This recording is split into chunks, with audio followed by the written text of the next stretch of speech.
State bank ने supreme court के आदेश के अनुसार कल शाम से पहले इलेक्टोरल बॉन्ड का डाटा इलेक्शन कमीशन में सबमिट करवा दिया।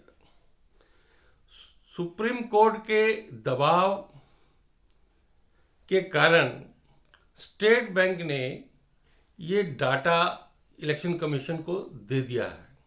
सुप्रीम कोर्ट का कहना था कि हमने आपसे ये नहीं मांगा कि कौन सा बॉन्ड किसने खरीदा, किस पार्टी ने वही बॉन्ड जो है वो इनकैश कराया।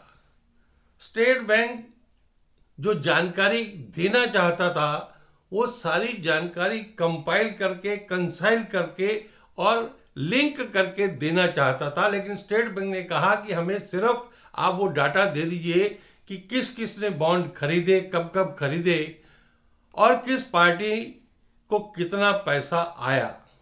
तो उसके आधार पर स्टेट बैंक ने दे दिया। स्टेट बैंक ने एक एफिडेविट भी फाइल कर दिया। अब गेंद जो है वो इलेक्शन कमीशन के पाले में है कि क्या वो जो डाटा, रॉ डाटा कहें या जो डाटा है, वो इलेक्शन कमीशन 15 तारीख तक वो अपनी वेबसाइट पर लोड कर सकेगा, क्योंकि इलेक्शन भी डिक्लेयर होने वाले हैं। उसकी तैयारी में भी इलेक्शन कमीशन लगा है।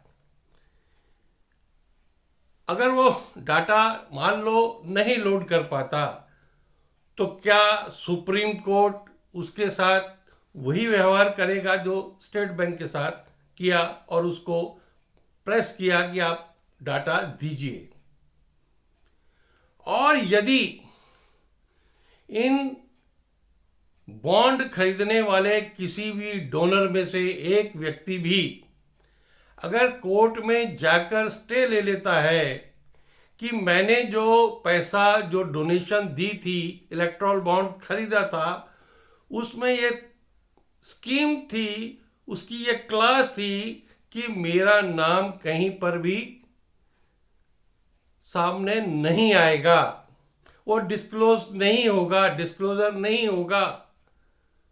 यदि अगर ऐसा हो गया और उसको उसके ऊपर स्टे मिल गया तो क्या इतना बवाल मचने के बाद, स्टेट बैंक के ऊपर इतना प्रेशर बनने के बाद, क्या इलेक्शन कमीशन उस डाटा को अपनी वेबसाइट पर डाल सकेगा?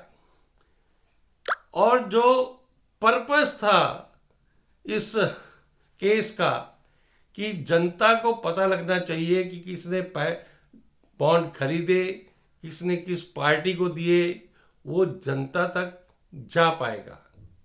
देखना होगा कि 15 तारीख तक क्या खेल होता है।